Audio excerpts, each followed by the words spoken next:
Welcome back. So, watching Fox last night, Benghazi special repeat in the sense of the timeline and going over that. And we're not going to let it go because we still don't have the truth. And the president can introduce climate change, and other scandals are taking place, mind you. There are people who ostensibly are violating the law, at least according to Trey Gowdy. Here is his comments in regard to a vote that said that Lois Lerner, IRS director, I forgot of the division, but I believe 501c3 and 4 division, she waived her right, her Fifth Amendment rights. And the former prosecutor makes the case and makes some very good points. Roll it. And that was after she asserted her right against privilege. 9 separate factual assertions, including, Mr. Chairman, I have done nothing wrong. I have broken no laws. I have provided no false information to Congress. I have violated no IRS rules. I have violated no IRS regulations. And then, Mr. Chairman, she authenticated a document. All of this, Mr. Chairman, after she invoked her right to remain silent. 9 separate factual assertions and the authenticating of a document after, with the advice of counsel, I hasten to add, with the advice of counsel sitting right behind her, she testified to 9 separate factual assertions and then authenticated a document. So, Mr. Chairman, the case law to me is clear. That is not the way the Fifth Amendment works. You don't get to tell your side of the story and then avoid the very process that we have in this system for eliciting the truth, which is cross-examination. And they put that together and passed it in the committee, 22-18 was it? And in essence, they're calling her back and subpoenaing her to come back, which is a good thing. We want the truth, right? Not about R's or D's, about accountability. Not about hyphenated Americans. It's about being an American and wanting the truth from our government, right? What about the Americans who died, who were murdered in Benghazi? What about them? Well, let's go to our good friend Buzz Jacobs, co-director of Benghazi 9/11, and get an update on some of the things we've been hearing, but also let's refresh. Buzz, first off, welcome back. How are you? I'm great, Crane. How are you? Hope you had a good time off. I did, and it has been great to come back and talk with you about what we're talking about, because I was thinking about this segment. I was telling the audience earlier, we were going to do this maybe right before the 4th, and we got it worked out for tonight because schedules. And I thought about the fact that as we celebrate the birth of our nation, I think about a government that, in essence, abandoned 4 of its representatives, both in and out of uniform in the sense, and then lied about it. And how repugnant that is. And I don't call President Obama a liar on everything, but he did lie in this case. And that's the only time I really have said knowingly misled the country. Buzz, first off, you can accept or reject what I just said, and please take us through the timeline, because I think people need to hear it. We need to hear it again to understand what exactly happened. Well, first of all, with your premise, I mean, your premise is true. I mean, that's factual that, in fact, the president did in fact mislead the American people by sending out Ambassador Susan Rice to make claims that Benghazi was a result of a YouTube video produced by some essentially crazy guy out in California, and then and it continues to. I mean, as of recently, a couple of weeks ago, he was at a press conference and he said, straight-faced to the press corps, that he called Benghazi a terrorist attack the day after it happened, and that is simply not the case. It's not true. There's 60 Minutes footage that came out after election that changes it. But what we got to remember, I think, about Benghazi in summary, because the timeline, as you see, could take a long time to go over line by line. But but you got to think about this thing in three ways. Number one, what happened before the attack? There was no appropriate preparation from both a intelligence and a military standpoint. In other words, there wasn't a good review of the intelligence because Ambassador Stevens obviously had sent many memos to the State Department in Washington, highlighting the increasing hostile security situation in Benghazi, and then the Obama administration clearly failed to develop a response plan, a contingency plan to respond to attacks during a heightened threat period. So that, pre-attack, that's a huge failure. So if you think about it, that phase, the night of the attack, again, it ties into what I just talked about. But when you think about the night of the attack, we had over a nearly 8-hour period,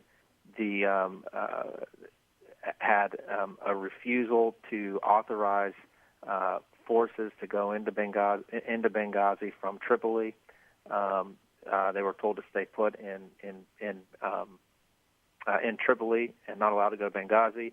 We had the American we don't know the truth about what forces were where because it's been closely held information, not released to the public. But apparently, there was no response capability put in place. That ties back into what we discussed before. But then you think about the many things after, and just to make this quick, you think about of course, what we just talked about, the talking points, and the fact that they were changed to create a story that fell in line with an election narrative by the president, sent out Ambassador Susan Rice. There have been FOIA requests denied. There have been allegations that reporters had their reporters, meaning Cheryl Atkinson, had her computer hacked. She was a big investigator of Benghazi, continues to be. There are Hillary Clinton's testimony, waving her hands up in the air, saying, "What difference does it make?" There is Secretary Panetta saying that military forces were incapable of responding. There is Gregory Hicks, who was the lead official in Libya for the United States after Ambassador Stevens died, saying that the officials were told to that the military was told to stand down. So if you go through, those are some of the highlights that hopefully refresh the memories of the folks that are listening to your show, Crane. Absolutely. But in a nutshell, that's some things. And one very important thing which I didn't mention is here we are almost 10 months later, and we still have not yet heard from one of the 33 survivors of this attack, and that's just absolutely astonishing and amazing. And the mainstream media has moved on. Clearly, President Obama has moved on, and Hillary Clinton have moved on. And the only way we're going to get the truth is if we continue to push, meaning people like you, people like us, and others, and like Congressman Frank Wolf, for example, who's trying to form a select committee and has a bill with over 130 sponsors. So there's a lot of people trying to get to the truth, and Fox News continues to pursue it. Y'all continue to pursue it. Yeah. So. Yeah, and well done giving us the thumbnail sketch, if we can call it that, because it was rather detailed, but there's so much there. And I always hear, well, the response to any time we bring this up, I've heard people criticize, it's all politics. Bush did it too. It's absolute nonsense, but it's a non sequitur. Where do we go from there? All nonsense. I'll tell you who else hasn't moved on. Glenn Doherty, Tyrone Woods, Sean Smith, Ambassador Chris Stevens. Normally I wouldn't say that kind of thing, harsh, but nobody's speaking up for the dead. The people what about them? What about them who are crying out in the night in a way to say, hey, we need help? What about the forces on the ready? The fact that this was allowed to even fester this long without more action, and I know it's been taking place, but the media, this is what the media does. It withholds information. It's corrupt. Is it some kind of conspiracy? Well, there are little conspiracies, journalist scandal. But my point is, this is so wrong on so many levels. And yet, I think they think we're going to be lulled to sleep. We're going to talk about global warming now. Not going to happen. And you have continued to pursue the film. How's that coming? Yeah, absolutely. We are continuing to pursue it. We are continuing to build support, both from a general public standpoint. We are continuing to, it's for us. It's a process now. We've gotten this venture, this project started because of its importance to the narrative of our country and its importance of making sure Americans have the truth at the end of the day.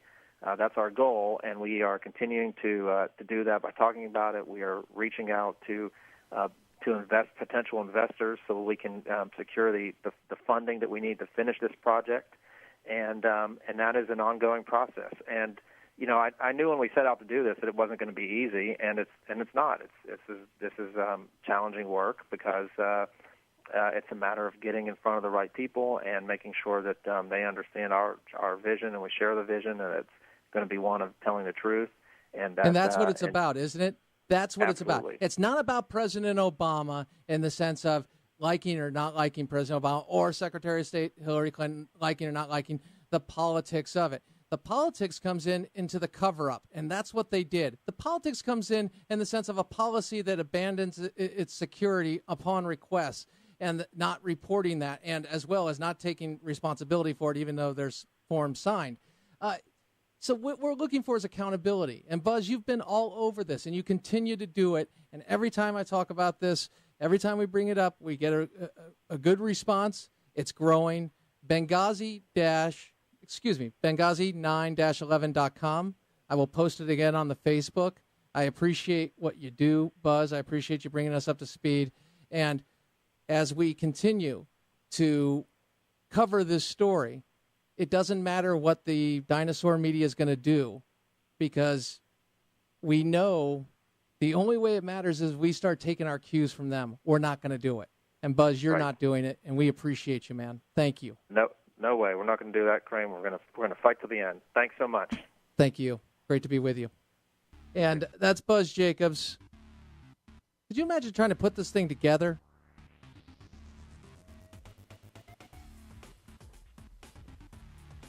Well, there's too many scandals to cover. Really? Really? Think about that one for a second. I didn't even get to Trayvon Martin and what the narrative's going to be, and not to buy into the hate and not react to the people, the polemicists who are, in essence, going to try to divide and make this about race. It's not about race. It's about justice and self-defense, quite frankly. Bottom line, I'll get to that tomorrow. There's another story. Oh, the Voting Rights Act and what has been said about that. Well, there's always tomorrow, right? Praying for it. Hey, live with honor in your life, compassion in your heart. Always keep the faith in Jesus Christ. Know that God knows you, God loves you, He created you, and He loves you right where you're at, and you're worth it. Keep the faith in Jesus Christ. AFR Talk.